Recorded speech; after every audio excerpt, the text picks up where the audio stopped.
नमस्कार मेरे प्यारे साथियों। राजस्थान अध्ययन की कक्षा 6 से लगा करके कक्षा 12 के अंतर्गत हम बात कर रहे थे। काफ़ी इंपॉर्टेंट प्रश्न जो यहाँ से बनेंगे प्रतियोगी परीक्षाओं में, क्योंकि आपकी जो नींव होती है वो यही पुस्तकें होती हैं। तो मान के चलिए यहाँ से प्रश्न बनेंगे ही बनेंगे, ठीक है। और इसी को यदि हम पढ़ेंगे तो काफ़ी मदद जो है वो आपको मिलने वाली है। आप इसी वीडियो के माध्यम से, इसी PDF के माध्यम से पढ़ेंगे ना, तो आप मान के चलिए कि एग्जाम में आपको 100% प्रश्न जो है यहाँ से देखने को मिलेंगे, यदि आप सही तरीके से और सही राह से पढ़ते हैं तो, ठीक है। चलिए 190 प्रश्न जो हमने कवर किए थे इस पहले वाले वीडियो में। आज यहाँ से जो भी कंटिन्यू प्रश्न हैं वो आगे हम बढ़ते हुए पढ़ते हैं। चलिए शुरू करते हैं बिना किसी टाइम गवाए। PDF डाउनलोड कहाँ से करनी है मैं बताना चाहता हूँ। PDF का जो लिंक है वो डिस्क्रिप्शन में दे रखा है। जैसे आप मोर पे क्लिक करेंगे ना नीचे अभी जस्ट, तो वहाँ से जाकर के आपको जो फर्स्ट लिंक मिलेगा वहाँ पर मैंने क्लियर लिख रखा है राजस्थान अध्ययन की कक्षा 6 से 12 की पुस्तक डाउनलोड करने के लिए नीचे दिए गए लिंक पर क्लिक करेंगे। SK स्टडी एकेडमी का ऐप ओपन जो होगा वो आपके प्ले स्टोर पर होगा, वहाँ से जाकर के आप डाउनलोड कर सकते हैं, ठीक है। चलिए अब आते हैं हमारे टॉपिक के ऊपर। 190 का प्रश्न है कि कर्ण सिंह ने किस ग्रंथ की रचना की थी दोस्तों?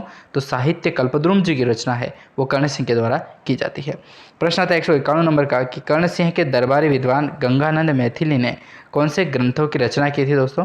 तो कर्णभूषण व काव्य डाकिनी जो ग्रंथ है उनकी रचना की गई थी कर्ण सिंह के द्वारा। काफ़ी इंपॉर्टेंट है, याद रखिएगा। कर्ण सिंह से एक तो कर्णभूषण और दूसरा आता है काव्य डाकिनी। चौहानों को ब्राह्मण वंश से किसने माना है? चौहानों की जो उत्पत्ति मानी जाती है दोस्तों वो ब्राह्मण वंश से मानी जाती है। कहा जाता है किसके द्वारा? दशरथ शर्मा के द्वारा, ठीक है। डॉक्टर दशरथ शर्मा जो है इन्होंने कहा था कि चौहान जो है वो ब्राह्मण से ही उत्पन्न हुए हैं।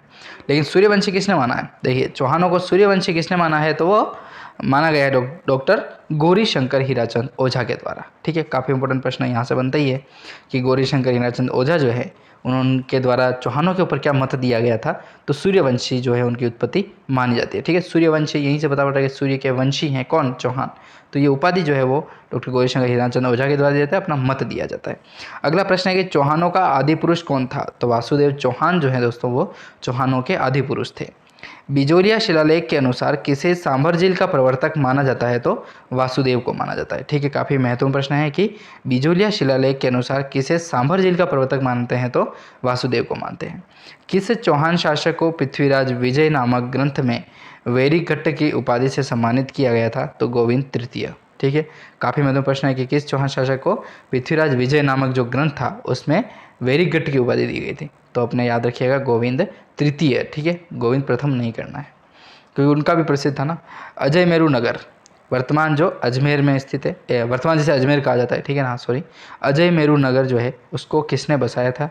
तो अजय राज चौहान के द्वारा बसाया जाता है 1113 ईस्वी में। काफ़ी महत्वपूर्ण प्रश्न है। 1113 ईस्वी में अजय राज चौहान के द्वारा बसाया जाता है अजय मेरू नगर, जो वर्तमान अजमेर को कहा जाता है, ठीक है। अगला प्रश्न है अजय राज द्वारा चलाए गए चांदी एवं तांबे के सिक्के क्या कहलाए? तो उनको कहा गया था अजय प्रिय द्रुम्भ। क्या कहा गया? अजय राज द्वारा चांदी और तांबे के सिक्के चलाए गए अपने राज्य में, तो उन्हें अजय प्रिय द्रुम्भ के नाम से जाना गया और उनका नाम रखा गया। अजय राज के सिक्कों पर अजय राज के सिक्कों पर उसकी किस रानी के नाम का उल्लेख मिलता है? तो मिलता है दोस्तों अपने सोमलवती का। देखिए पहले राजा जो होते थे उनके बहुत सारी रानियाँ होती थी, तो एक रानी का नाम मिलता है जो अति प्रिय थी इनकी, उसका नाम था सोमलवती। इनका जो नाम है एक मुहर के नाम पर इनको वहाँ पर लगाया गया था, इनके नाम को, जो नाम मिलता है अपने को सोमलवती। प्रश्न आता है कि अजमेर में आना सागर झील एवं पुष्कर में वराह मंदिर का निर्माण किसने करवाया? देखिए अजमेर में जो आना सागर झील है उसका निर्माण कराया गया था अर्णोराज के द्वारा, और पुष्कर में जो वराह मंदिर है ना उसका निर्माण भी अर्णोराज के द्वारा कराया गया, ठीक है। आंसर देखिए ये रहा अर्णोराज। तो अर्णोराज के द्वारा वराह मंदिर का निर्माण भी कराया जाता है कहाँ पर? पुष्कर में। और पुष्कर कहाँ है? अपने अजमेर में। और एक अजमेर में जो आना सागर झील है ना वो भी अपने अर्णोराज के द्वारा ही निर्मित है, ठीक है। काफ़ी प्रश्न जो यहाँ से बनते ही हैं। प्रश्न आता है दोस्तों 1 नंबर का कि देवबोध व धर्मघोष नामक विद्वान किसके दरबार में थे? तो अर्णोराज के दरबार में ही थे। प्रश्न है कि दिल्ली पर अधिकार करने वाला पहला चौहान शासक कौन था दोस्तों? तो देखिए विग्रहराज चतुर्थ का नाम आता है। विग्रहराज ने किस नाटक की रचना की? हरिकेली नाटक, ठीक है। बहुत बार पूछा जा चुका है, हरिकेली नाटक किसका है? विग्रहराज का।